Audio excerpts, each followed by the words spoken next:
As part of the certification process of any airplane model, the landing distance capability or landing performance of the airplane is determined.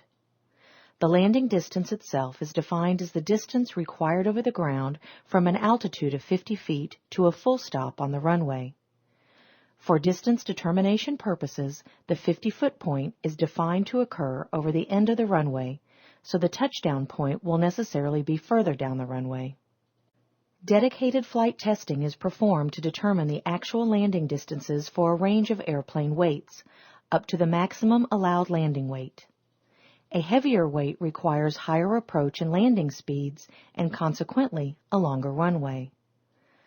Landing distance determination does not include consideration of the incremental performance improvement provided by the use of reverse thrust. Landing distance certification testing determines the maximum performance capability of the airplane on a dry, smooth, hard-surfaced runway. In airline service for a normal approach, the airplane will be stable on a 3-degree glide slope at a speed appropriate for the airplane weight. The crew will attempt to touch down in the first 1,500 to 2,000 feet of the runway. Following touchdown, activation of brakes, wing spoilers, and thrust reversers allow the airplane to be brought to a stop.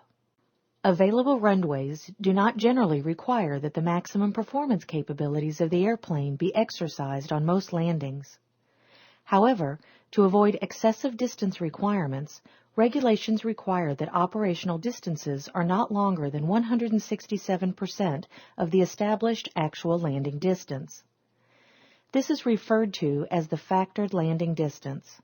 Operationally, this means that the available runway surface must be significantly long to accommodate the factored distance required.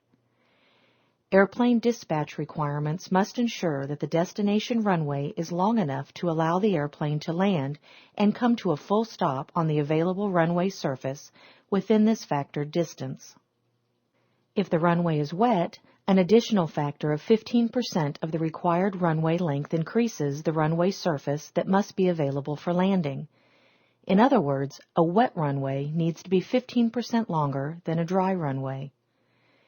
If the airplane is field length limited when the runway is dry, landing weight needs to be reduced until the required wet runway distance is equal to the length of the available runway.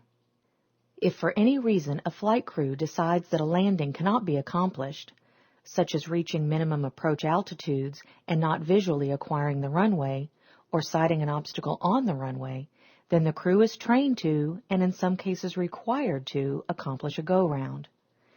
This is initiated by increasing thrust and beginning a climb to a missed approach point prior to either attempting another approach or diverting to an alternate airport where landing conditions are more favorable. Once a go-round is initiated, a flight crew should not discontinue the go-round and attempt to land. As a result of the go-around, altitude will have increased and the airplane will have transited further down the runway. This will cause a touchdown point further down the runway than the one originally desired, as will the stopping points.